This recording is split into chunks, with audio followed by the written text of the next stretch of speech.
covered.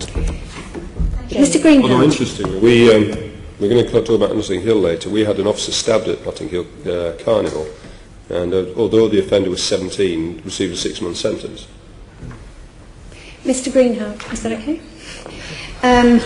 I'm sitting here in my political armchair, as you call it, and my job is to hold you to account. So I'd like some short, clear answers on Shield, your pilot Shield. I thought we just covered that off, but you know. Now, one of the points that our chair has made before is that there were different thresholds for the Shield here in Britain than there were in the States where it's been imported from. So what concrete changes did you make to make it suitable for the UK, to make it suitable for London?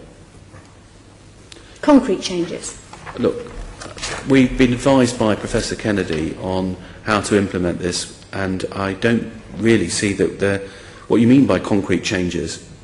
Well, for example, the criteria used in the States was on the number of killings that had happened, whereas here it's based on whether or not gangs are committing violence. No, well certainly what we've used would have been the Trident matrix and understanding which nominals and which gangs cause the most violence, and that's known by the Met. And in the gang summit we had the previous year, that information was already held by the Met, and knowing who to target and knowing which gangs were particularly violent. So so we'd have used those statistics rather than invent a new set of statistics. Professor Kennedy gave you advice on how to adapt the scheme for London, and he knew enough about the London situation, presumably. Well, no, he was explaining the principles and that it's focused deterrence and how it works and the importance of... But clearly you don't reinvent the wheel if there are things that will enable you to take the principles and apply them. Doesn't seem to be working here then. That's the well, problem, isn't it? So adaptation was necessary. Well, I think what's not working here is not necessarily the process by which the police use collective enforcement on the streets of London. The issue we have here is engaging with communities in an effective way to be able to get them, because they're supposed to be the backstop, and it needs to be community-led. So without effective engagement, that's what's not working at this stage and needs to be improved. You mentioned community help to make this work. You're using the Community Development Foundation on your Shield programme board, and yet if you do a website search on words like gangs, youth violence, Shield, knife and gun crime, none of them come up on the Community Development Foundation website. So what made you think they were suitable to be on your board? Well, they're not. They are the people that are supporting the boroughs in doing their. So effectively, they're an agency that supports the boroughs to do the community engagement work. They're not doing the community engagement work themselves. What are they doing?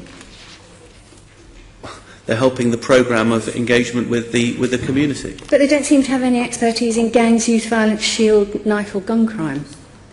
One would have thought you'd have picked a community body that would have had those in its resume, within its actions? Well, I would have assumed it would have been with the partners who decided what was an appropriate body to help with the engagement, but I can take that back and find out why specifically they were engaged. That would be great, thank you. On the collective enforcement, I've been asking questions of the Mayor about this, and he said that there had been a collective enforcement in Lambeth. That's the only one. But just to be clear, I mean, it isn't the Community Development Foundation that leads on the engagement. It's just supporting the boroughs who lead on the engagement.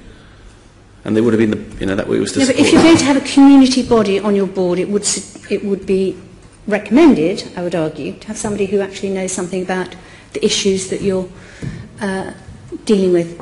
Let me go back to the Lambeth collective enforcement. I'd like to know what the crime was that was enacted for.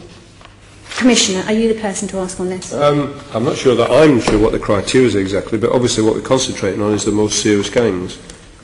But, well, does the Deputy know anything about this? I mean, it's the first of its kind, the collective enforcement in Lambeth. That's the answer I've had from the Mayor. Was there a collective enforcement in Lambeth? I don't know what you mean by collective enforcement. The whole principle behind the work is twofold, isn't it? Is that you get in the gang members and warn them about their activity, and if they continue, they will be targeted. You warn the people who are around them that if they get involved, they will also be targeted. If they want to seek help to remove themselves from the gangs, that help is available, which is where the local authorities and partners can be alongside. So if you need help about literacy, come and talk to me. If you need help about employment, come and talk to me. And then thirdly, you've got this layer which is where the community say, well, we don't want you to do it either. It's not the police telling you not to do it, it's not the local authority telling you not to do it, we don't like it either. And it seems to me that that's the core of it, trying to engage the community, trying to get the gang members to realise everybody's not happy with their behaviour, and then give them some very clear steers about their options. I understand what collective enforcement means as regarding Shield, but my question is, what happened in Lambeth that the Mayor states was the first? I'm sorry, What I'm made not it the sure about first? that. Okay, the Mayor obviously is... Oh, no, what made it, what do you mean saying what made it the first borough? The reply I've had from the Mayor says that to date there has been one instance of collective enforcement in Lambeth. Okay, I'm just so asking for clarification, but obviously nobody knows. So I'll come back to that. It's difficult, I'm not seeing the letter, but it sounds like we might just be talking about different words for the same thing. It sounds like the same meeting, differently described, isn't it? We've got to trust the answers that the Mayor gives us. I'm presuming this answer came from I do, but I've just not seen it. I just, you know... I'm afraid I can't help it. All right, let me go on to a different issue. The Shield pilot's going to be evaluated, and quite often pilots do get rolled out before they've been evaluated, finally. So have we got your assurance that Shield will not be rolled out any further until the evaluation has happened? I've always believed that you test what you want to expand and then you expand it. You don't rush and do anything until you've properly evaluated a pilot. That's why it's a pilot. Okay, so that's a no. That's absolutely, that is really good. There seems to be some hint that, that there's a connection between Shield and the threat of eviction. Has that happened at all? Is that one of the options that boroughs might use? So I missed that question, Jan. I was just trying to read something about what you just said, so I'm sorry. All right. Well, do you want to clarify whatever it was you were reading? No, so I'm only halfway through it now. So, sorry, if you could just ask it again, I just didn't hear it.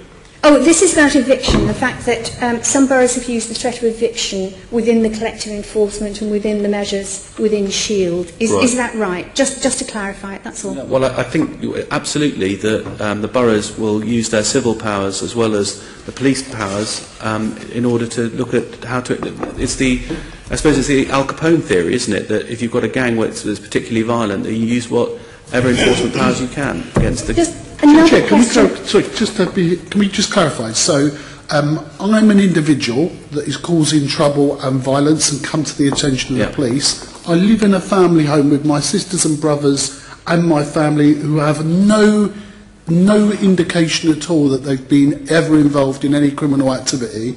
Is that right then, that they should be faced with eviction? No, I didn't say. But that's what's been briefed in the boroughs. I didn't say that. What I said was that when you do this with the local authorities and the police, then clearly collective enforcement isn't just the criminal enforcement. There's also civil enforcement powers that can be used. It doesn't necessarily mean people get evicted.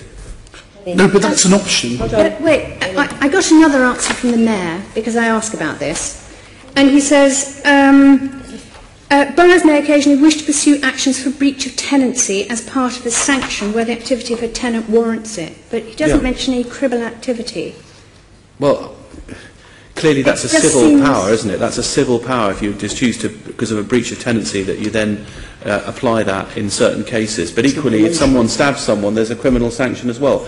The collective enforcement isn't just enforcement by the police. You can use a whole suite of things. That's so if a council decides to evict somebody, then there has to be some criminal activity of some sort, or gang connection, or whatever.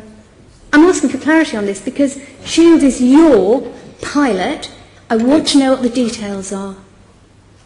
Well, clearly the idea is to use collective enforcement against those small number of gang members that create the violence on our streets. And if you have to resort to civil powers rather than police powers, then that is one of the ways of doing that, yes. But at what point might they be evicted? I mean, Len's raised, will they be evicted after their court case? It's a local matter. It's a local matter for the local authority to be able to do that. It's not something that's controlled by the Mayor's office or by the police. That's why we're working with the boroughs, but equally why you need a community voice as well, to get support and sanction for this as a way of dealing with violence on our streets. Can you tell me if a gang member has been evicted so far? I'm absolutely not aware of any. No. And you would know? It takes a long time. Well, I'm certainly not aware of any. Okay. Can I just ask you finally, when will the evaluation be finalised on this? Well, okay, at least a year to be able to do a pilot like this of this sort. We only started in September, so this is something that we'll take a 6-month look at this, and hopefully we're a bit further along. But as I say, it's very early days. Thank you. Len. I suspect most